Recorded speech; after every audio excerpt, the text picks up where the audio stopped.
नमस्कार, स्वागत है आपका न्यूज़ मीडिया मंच पर। मैं हूं देवेंद्र त्रिपाठी। इस वीडियो में बात करते हैं फ़लस्तीन और इजराइल के बीच चल रही जंग के कुछ पहलुओं की।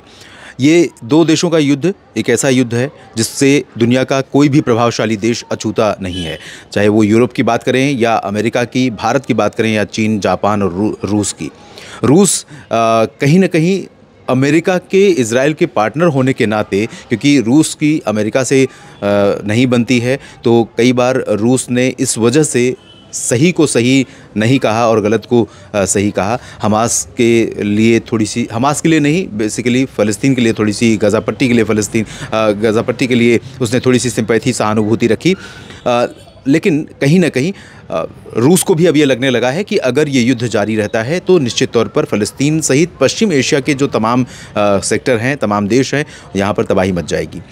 आप जानते हैं कि इज़राइल, क्योंकि अमेरिका का एक बहुत बड़ा डिफेंस पार्टनर है और बहुत तगड़ी दोस्ती है दोनों देशों के बीच में, और इसी वजह से इज़राइल जैसा छोटा सा देश अरब कंट्रीज़ के बीच में अकेले स्टैंड कर रहा है। और अरब कंट्रीज़ एक तरह से कहें कि मगरमच्छ की तरह हैं वो।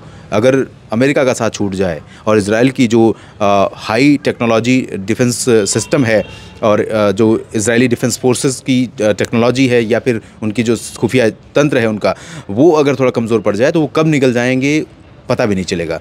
क्योंकि जब आप अंदाज़ा लगाइए कि हमास जैसे आतंकवादी संगठन या फिर ISIS जैसे आतंकवादी संगठन या फिर पश्चिमी एशिया और मध्य एशिया में जो भी आतंकवादी संगठन, हिजबुल्लाह की बात करें, जितने भी आतंकवादी संगठन हैं उनके पास जिस तरह के अस्त्र और शस्त्र हैं मौजूद, उन परिस्थितियों में जब आप अंदाज़ा लगा सकते हैं कि जब आतंकवादी संगठनों के पास इतने बड़े पैमाने पर शस्त्र हथियार हैं, तो मुस्लिम कंट्रीज़ जो चारों तरफ से जिन्होंने घेर रखा है इज़राइल को, उनकी जब उन्होंने ठान लिया कि इज़राइल को ख़त्म करना है तो क्या स्थिति होगी। लेकिन ऐसा होगा नहीं, क्योंकि इज़राइल के साथ कई सारे पश्चिमी देश खड़े हैं, जिसमें यूरोपीय कंट्रीज़ शामिल हैं। यूरोप में अगर हम बात करें फ्रांस की या ब्रिटेन की या इटली और जर्मनी की, तो ज़्यादातर देश इज़राइल के साथ खड़े हैं, क्योंकि अमेरिका के साथ उनका गठजोड़ है और कहीं ना कहीं इज़राइल के साथ भी गठजोड़ है।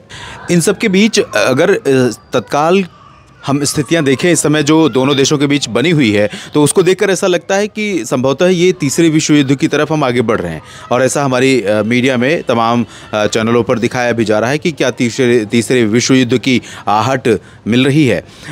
लेकिन सबसे अहम बात इस परिस्थिति के बीच में ये है कि यूरोप के कई सारे नेताओं ने, जिन्होंने इज़राइल का दौरा किया और इज़राइल के साथ खड़े होने की बात कही, उन्होंने हमास के खात्मे की बात पर इज़राइल का समर्थन तो किया है, जो कि इज़राइल के लिए लगातार चुनौती बना हुआ है, इज़राइल की सुरक्षा और स्थिरता के लिए लगातार चैलेंज बना हुआ है पिछले कई वर्षों से। लेकिन साथ ही साथ उन्होंने गाज़ा पट्टी पर जो आम जनता है उसकी सुरक्षा के लिए, उसके लिए मानवीय सहायता के लिए विकल्प खुले रखने या नागरिकों पर हमले न करने की बात बड़ी मुखरता से कही है। चाहे फ्रांस के राष्ट्रपति इमैनुअल मैक्रों हो या ब्रिटेन के राष्ट्रपति ऋषि सुनक हो, साथ ही साथ जर्मनी की चांसलर ने भी बात कही है और बाकी सारे देशों ने भी इस तरह की बातें कही हैं। लेकिन एक बहुत अहम बात यह है जिस बात का जिक्र मैं करना चाहता हूँ। आपने ये देखा होगा कि ईरान और लेबनान, सीरिया और आसपास के मिस्र, तमाम जो अरब कंट्रीज़ हैं, सऊदी अरब समेत तमाम अरब कंट्रीज़ में ये कहा जा रहा है कि इज़राइल गाज़ा पट्टी में और फ़लस्तीन के लोगों के साथ अन्याय कर रहा है और वो आम जनता को, मासूम लोगों को मार रहा है। यानी कि इज़राइल का या फ़लस्तीन का जो विक्टिम कार्ड है, वो फ़लस्तीन ने विक्टिम कार्ड खेला कि वो पीड़ित है इज़राइल का, और कहीं ना कहीं इज़राइल को एक तरह से विलन यानी खलनायक बना दिया गया। लेकिन इन्हीं अरब कंट्रीज़ ने, जब इज़राइल के ऊपर वो हमला हुआ था हमास के आतंकवादियों द्वारा 7 अक्टूबर को, और जिसमें 260 लोगों को नृशंसता से मार दिया गया था, जो तस्वीरें थी, उन तस्वीरों को शायद मुझे नहीं लगता है कि अगले कुछ दशकों तक जब ये जिक्र आएगा तो लोग भुला पाएंगे। उन तस्वीरों को, उस घटना को लोग नहीं भूल पाएंगे। लेकिन क्या किसी एक अरब कंट्री ने उस घटना की उसी तरह से निंदा की थी जिस तरह से आज इजराइल की निंदा की जा रही है? तब इजराइल को पीड़ित क्यों नहीं बताया गया? तब हमास को विलन क्यों नहीं बताया गया? एक सबसे बड़ा सवाल है और सबसे बड़ा सवालिया निशान है। इसके ऊपर दूसरा जो इम्पॉर्टेंट पहलू है कि जिन अरब देशों को लगता है कि इजराइल गलत कर रहा है और जिन अरब देशों को ये लगता है कि गज़ा पट्टी में जो लोग रह रहे हैं, जिनको पलायन करना पड़ रहा है, जब ये कहा गया, दुनिया के कुछ देशों ने कहा कि आप अपने क्षेत्र खोल दीजिए और उनको शरणार्थी के तौर पर कुछ ही लाख या कुछ हज़ार की संख्या में जो गज़ा पट्टी में रह रहे लोग हैं उनको आप शरण दे दीजिए, तो आसपास के जितने भी देश हैं, चाहे हम बात लेबनान की करें, ईरान की करें या सीरिया की करें या मिस्र की करें, किसी ने भी अपनी सीमा को खोलने की जहमत नहीं उठाई है।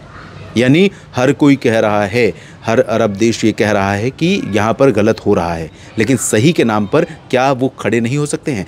उन्होंने सिर्फ फ़लस्तीन को, हमास को या फिर हिज़्बुल्लाह या जितने भी आतंकवादी संगठन हैं उनको उकसाने का काम किया है कि ये गलत हो रहा है, इज़राइल का नामो निशान मिटा देंगे, इज़राइल अगर नहीं रुका तो इज़राइल को तबाह कर देंगे। तमाम इस तरह के बयान तमाम राजनीतिक नेताओं के आ रहे हैं, आतंकवादियों के तो छोड़ दीजिए।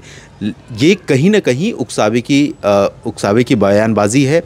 असल राजनीति ये है कि ये जो चल रहा है चलता रहे, मानवीय सहायता से उनको लेना देना नहीं है। इज़राइल को परेशान करना, इज़राइल को ख़त्म करना, इज़राइल को विलन बनाना, ये जो नैरेटिव है अरब कंट्रीज़ का इज़राइल पश्चिमी एशिया में, वो नैरेटिव किसी तरह से दुनिया में सेट करना, चाहे वो संयुक्त राष्ट्र का मंच हो, संयुक्त राष्ट्र संघ के किसी भी फोरम में बात करनी हो या दुनिया की किसी भी फोरम में बात करनी हो, तो इस तरह की बातें की जा रही हैं।